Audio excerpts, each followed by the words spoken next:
Yes, mojawapo ya kitu ambacho mimi nimejifundisha kwenye haya maisha, ukiwa na network nzuri ya watu ambao inaambatana na matajiri, hata wewe kufanikiwa itakuwa ni rahisi sana. Hata wewe kuwa tajiri itakuwa ni rahisi sana, Sasa network ambayo naiongelea, hapa tunasema is a social link au is a social connection between one person to another. Ni ule ushirikiano kati ya mtu mmoja na mtu mwingine. Sasa angalia network yako ambayo wewe unaitengeneza. Je, network yako imeambatana na watu wasio na uwezo? Kwa mfano, Joel Nanauka miongoni mwa presentation yake alisema hivi, miongoni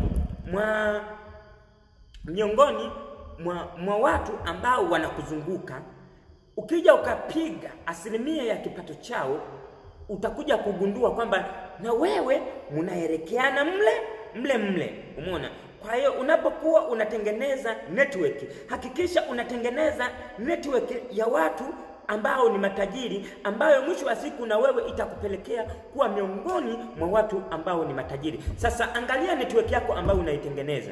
Unatengeneza network ya watu ambao hawaeleweki, unatengeneza network ya watu ambao hawasomeki. Mwisho wa siku au watu watakupoteza, au watu utashare nao, utashare ndoto kubwa, utashare malengo makubwa, utashare dreams kubwa sana. Mwisho wa siku au watu yani hawatakufikisha popote.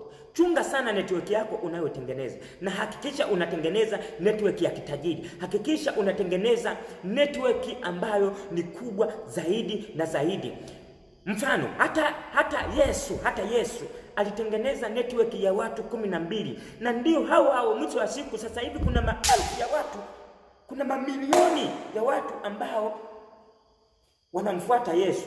Hata mimi nikiwepo ninamfuata Yesu, na mimi ni Mkristo.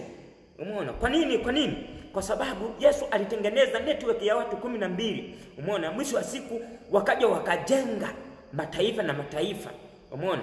Kwa hiyo mwisho wa siku hata mimi nikajikuta nipo huko, na mimi ni Mkristo. Umeona? Niko kwenye network ya Yesu.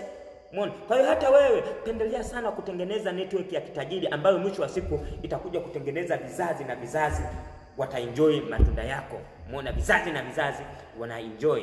Umeona? Baba wa baba, babu wa babu wanakula matunda yako. Wazee wa wazee wanakula mali zako. Vipi hapo unajisikiaje kwanza?